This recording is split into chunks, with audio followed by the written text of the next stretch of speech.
Good morning everyone. तो आज के क्लास से हम लोग केमिस्ट्री स्टार्ट करने जा रहे हैं, जो 11 से स्टार्ट करेंगे। तो जिसमें पहला टॉपिक क्या है, मोल कंसेप्ट है। ठीक है, तो ये वीडियो जेई और नीट दोनों तरह के विद्यार्थियों को तैयारी करने के लिए जो सेल्फ स्टडी करते हैं। तो सबसे पहले हम लोग पढ़ेंगे मोल कंसेप्ट में। तो मैं बेसिक से स्टार्ट करने जा रहा हूँ। तो पहला टॉपिक क्या है, एटम्स। तो 10 स्मॉलेस्ट। Good morning everyone. तो आज के क्लास से हम लोग 11th की केमिस्ट्री पढ़ने जा रहे हैं।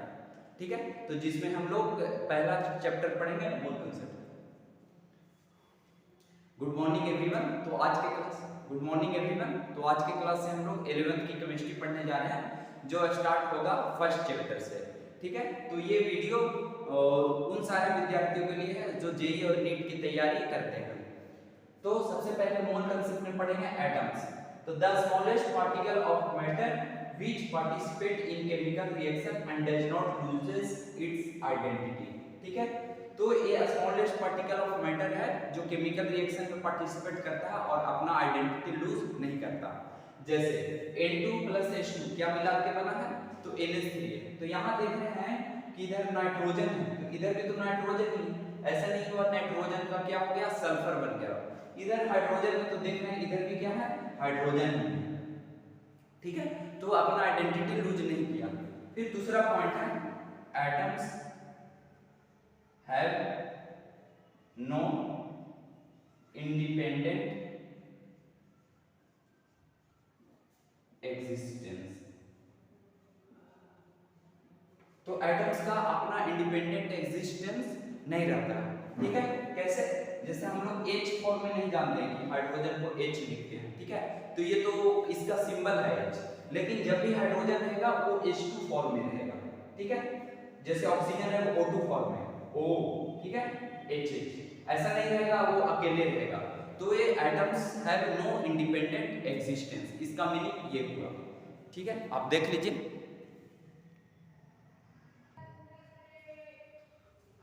तो अगला टॉपिक क्या है, मॉलिक्यूल्स। मॉलिक्यूल्स क्या है, it is the smallest particle of matter which exist independently.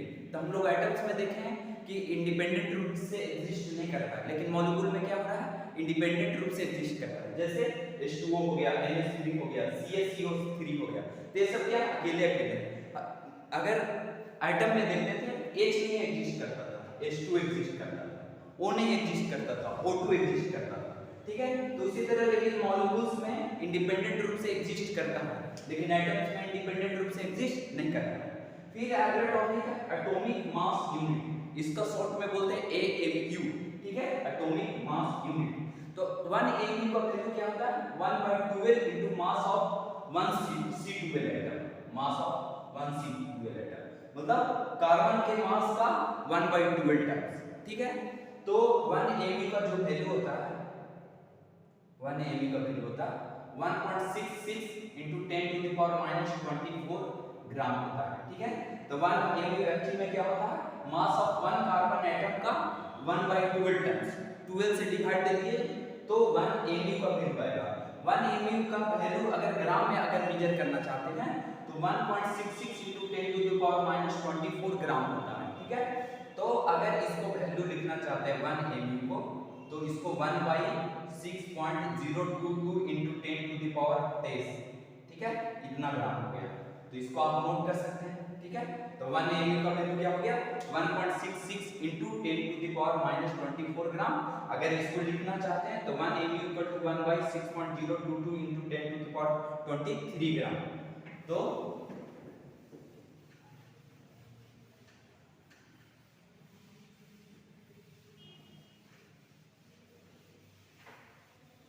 यहाँ पर क्या हो गया, 1 AMU का वैल्यू हम लोग देखें कितना है, 1.66 into 10⁻⁻24 gram.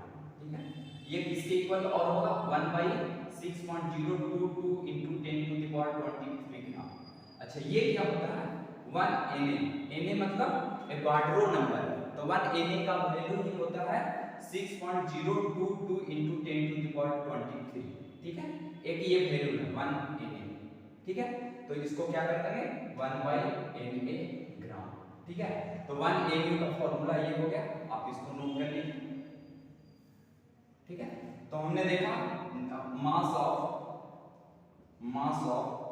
One in atom, तो ये किसके इक्वल आया? तो देखें 14 टाइम्स ए म्यू के बराबर हो गया, 14 ए म्यू, ठीक है।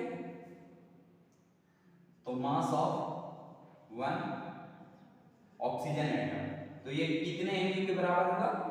तो ये 16 ए म्यू के बराबर होगा। Mass of one sulphur atom, तो ये किसके कितने के बराबर होगा? 32 एमयू। तो हमने क्या देखा अभी? 1 amu equal to 1.66 into 10 to the power minus 24 gram, इसको लिख सकते हैं 1 by na ग्राम। तो आपको याद रखना 1 एमयू इक्वल टू क्या हो गया? 1 by na ग्राम। na क्या है? एवोगाड्रो नंबर है जिसका वैल्यू होता है 6.022 into 10 to the power 23, ठीक है। जैसे 1 डजन क्या होता है? एक नंबर है, कितना नंबर होता है? और 12 होता है, ठीक है। उसी तरह से 1 na है 6.022 into 10 to the power 23।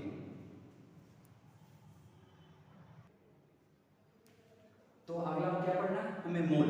मोल क्या होता है? जैसे मैं बताता हूं कि जैसे 1 डजन होता है, 1 डजन कितना वैल्यू होता है? 12। तो उसी तरह 1 मोल क्या होता है? एक नंबर है, ठीक है। तो ये कितने के बराबर होता है? 6.022 into 10 to the power 23। किसी बुक में 23 भी दिया हुआ रहता है, ठीक है। तो लगभग बराबर है 6.022 into 10 to the power 23, ठीक है। तो ये क्या है? एक नंबर है। जैसे एक डजन क्या होता है? वो एक डजन एक नंबर होता है। जैसे हम लोग बोलचाल की भाषा में क्या बोलते हैं? 1 डजन पेन लाओ, ठीक है। 1 डजन नोटबुक्स लाओ। तो 1 डजन यहाँ क्या हो सकता है? बोलचाल की भाषा में नोटबुक्स हो सकता है, ठीक है, पेन्स हो सकता है, ठीक है, और डिफरेंट चीजें हो सकती है।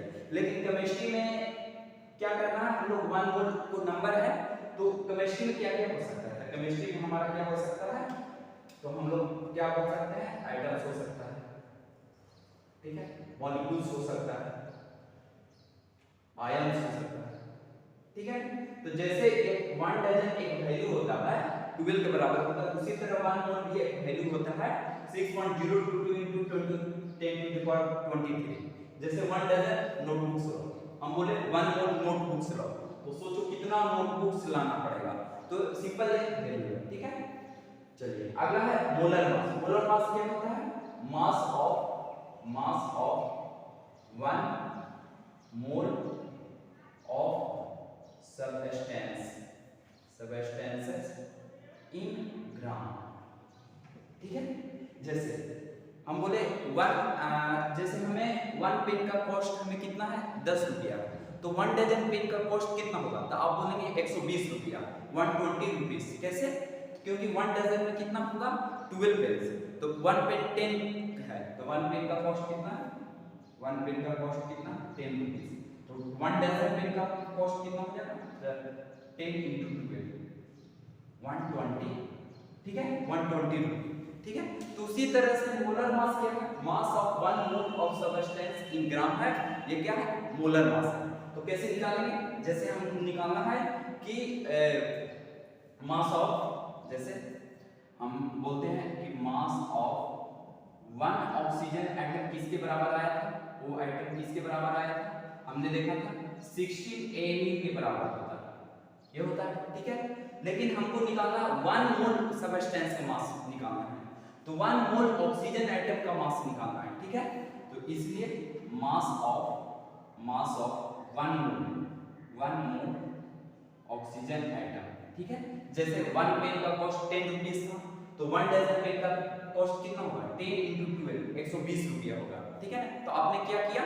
1 डजन का जितना वैल्यू होता है उससे इसमें गुना कर दिया, ठीक है। तो इसमें भी वैसे ही करना है। मास ऑफ 1 ऑक्सीजन एटम है 16 एमयू, तो मास ऑफ 1 मोल ऑक्सीजन एटम का निकालना है, तो क्या करना है? 1 मोल का वैल्यू कितना होता है? 6.022 into 10 to the power 23 होता है। तो 16 MU into 6.022 into 10 to the power 23, इतना मास हो जाएगा। लेकिन हमको क्या निकालना है? ग्राम में निकालना है। ये तो किस में निकाल गया? एमयू में निकल गया, ठीक है। तो ग्राम में क्या कैसे हो जाएगा? 16 1 एमयू अभी बताए थे 1 by 6.1 by na ग्राम, ठीक है। तो ये ग्राम में हो गया और there is 6.022 into 10 to the power 23। तो na क्या था? Na का भी वैल्यू क्या होता था, Na का भी वैल्यू होता था 6.022 into 10 to the power 23 होता था। क्लियर है? तो ये Na से Na तो ये तो कट गया, ठीक है ना, तो हमें बच गया कितना, 16 ग्राम बच गया। तो देखिए एक ऑक्सीजन एटम का मास 16 Mu हो गया, तो एक मोल ऑक्सीजन एटम का मास कितना हो गया, 16 ग्राम हो गया। अगर कोई बोले 16 Mu का मीनिंग क्या है, तो यहाँ पर लिखें mass of one oxygen atom, और 16 ग्राम का मीनिंग क्या हो गया, तो mass of one mole oxygen atom, one mole oxygen atom. जैसे एक पेन का कॉस्ट 10 रुपीज था, तो एक डजन पेन का कॉस्ट कितना था, तो कितना 120 रुपीज था, ठीक है ना। उसी तरह से एक ऑक्सीजन एटम का मास कितना था, 16 Mu था, तो 1 मोल ऑक्सीजन एटम का मास निकालना था, वही 16 ग्राम हो गया, ठीक है। तो उसी तरह से हम लोग क्या कर सकते हैं, जैसे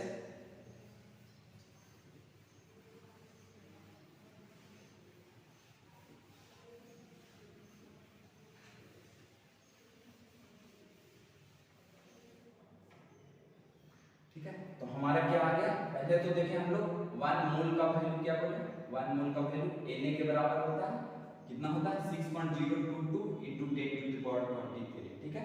तो इतना पार्टिकल्स हो गया, ठीक है ना।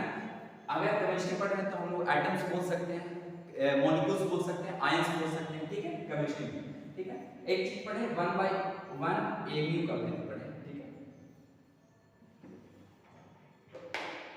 1 Mu, ठीक है, इसका वैल्यू क्या पढ़े हम लोग 1/Na ग्राम, ठीक है। फिर तीसरा पढ़े अगर 16 Mu है, 16 ग्राम है, तो क्या मीनिंग निकलेगा, तो 16 Mu तो मतलब mass of one oxygen atom, और यहां पर mass of one mole oxygen atom. अगर 14 Mu का वैल्यू पूछे कोई, तो क्या बोलेंगे, mass of one nitrogen atom, और 14 ग्राम का वैल्यू पूछे तो क्या बोलेंगे, mass of one mole nitrogen atom, ठीक है। तो 14 Mu का मीनिंग क्या है, mass of one nitrogen atom, 14 ग्राम का मीनिंग क्या है, mass of one mole nitrogen atom, ठीक है। तो ये सिंपल चीजें, इसको आप एक बार अच्छे से देख लीजिए। हाँ, तो ये कुछ मास नंबर है जिसको आपको ध्यान में रखना है, ठीक है। जैसे हाइड्रोजन का मास नंबर 1 होता है, हीलियम का 4 होता है, लिथियम का कितना होता है 7, कार्बन का 12 होता है, ठीक है। आप क्लास 10th में थोड़ी बहुत पढ़े होंगे मास नंबर, एटॉमिक नंबर। जैसे हाइड्रोजन का मास नंबर 1 है, एटॉमिक नंबर भी 1 होता है, हीलियम का 2 होता है एटॉमिक नंबर, मास नंबर कितना होता है 4 होता है। तो मैं यहाँ मास नंबर लिखाते चल रहा हूँ, ठीक है, तो आपको इसको ध्यान में रखना। और और होगा 1 से 30 तक, तो आप एटॉमिक नंबर भी रट जाइए, है ना, ये आपको काम आएगा, ठीक है। तो आपको इसको रटना नहीं है, मैं क्वेश्चन कर दूंगा, तो उसको बनाते बनाते याद हो जाएगा। तो जैसे हाइड्रोजन का कितना है मास नंबर 1, हीलियम का 4, लिथियम का 7, कार्बन का 12, नाइट्रोजन का 14, ऑक्सीजन का कितना 16, सल्फर का 32, ठीक है, फ्लोरीन का 19, नियोन का 20, सोडियम का 23, मैग्नीशियम का 24, एल्युमिनियम का 27, सिलिकॉन का 28, फास्फोरस का 31, क्लोरीन का 35.5, पोटेशियम का 39, Fe का कितना 56, कैल्शियम का 40, क्रोमियम का 52, Mn का मैग्नीज, ठीक है 55, कॉपर Cu 63.5, जिंक का 65, ब्रोमीन का 80, Ag सिल्वर होता है, ठीक है 108, Hg मरकरी को बोलते हैं 200, और Pb लेड को बोलते हैं, ये क्या है 208, तो इसको थोड़ा सा ध्यान में रखना है, ठीक है। तो हम लोग करने जा रहे हैं अभी क्या है अगला टॉपिक, मॉलिक्यूलर मास।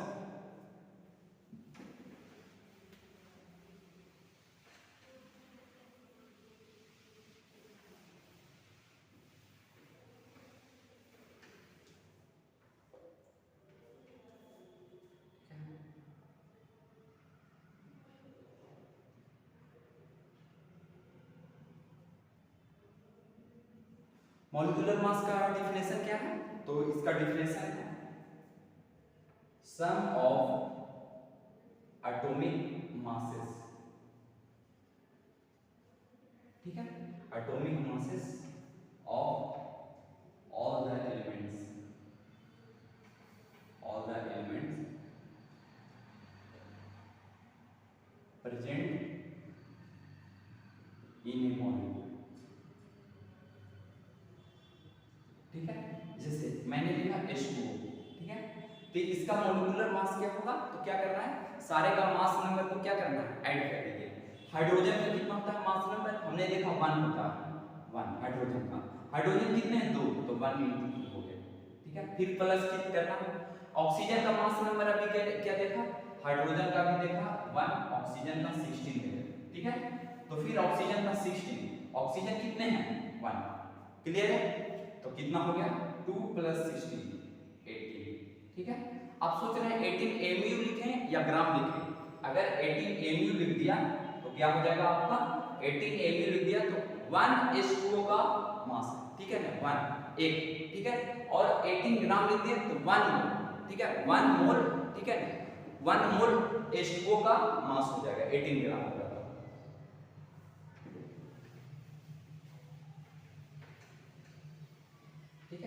तो 18 mu आ गया, तो इसका मतलब 1 मोलिक्यूल H2O का मास, ठीक है, और 18 ग्राम लिखेंगे तो 1 मोल H2O मॉलिक्यूल का मास हो जाएगा, ये हुआ डिफरेंस। तो और कुछ क्वेश्चन करते हैं, NaCl, ठीक है, नाइट्रोजन का हमने देखा, नाइट्रोजन का मास नंबर 14 है, ठीक है, हाइड्रोजन का कितना 1 है, ठीक है, तो नाइट्रोजन कितना होगा 14 × 1, ये हो गया, प्लस हाइड्रोजन का कितना होता है 1, और कितने हैं 3, तो कितना हो गया 14 + 3, कितना हो गया 17, ठीक है। तो मैं कुछ क्वेश्चन देता हूं, आप इसको थोड़ा सा बनाइए। H3PO4 का निकालिए, H2SO4 का निकालिए,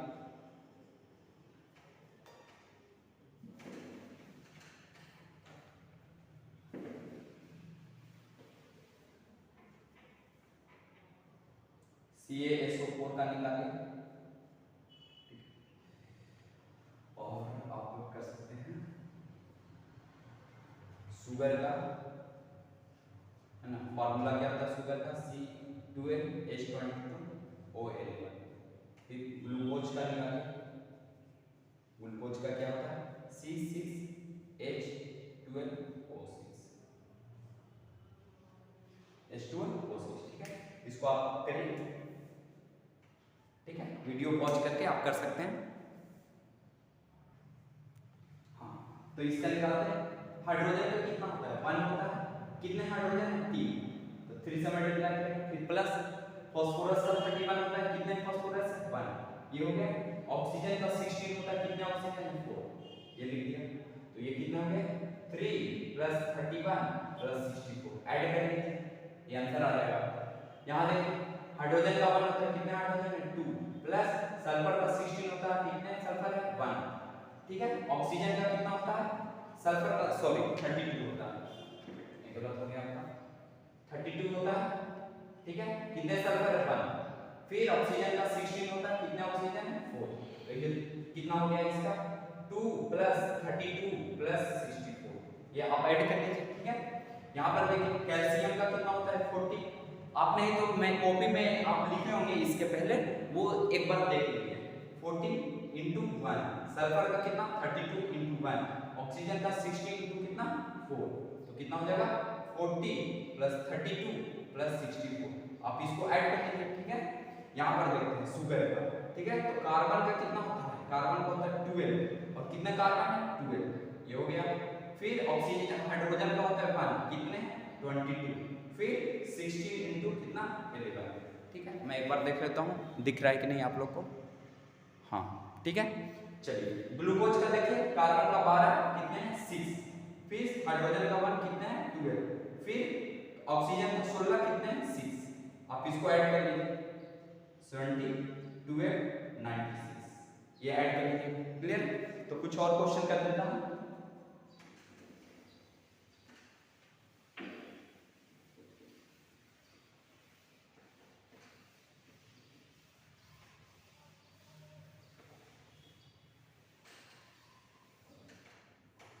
ठीक है। तो अगला क्वेश्चन है हमारा MgSO4.7H2O, ठीक है।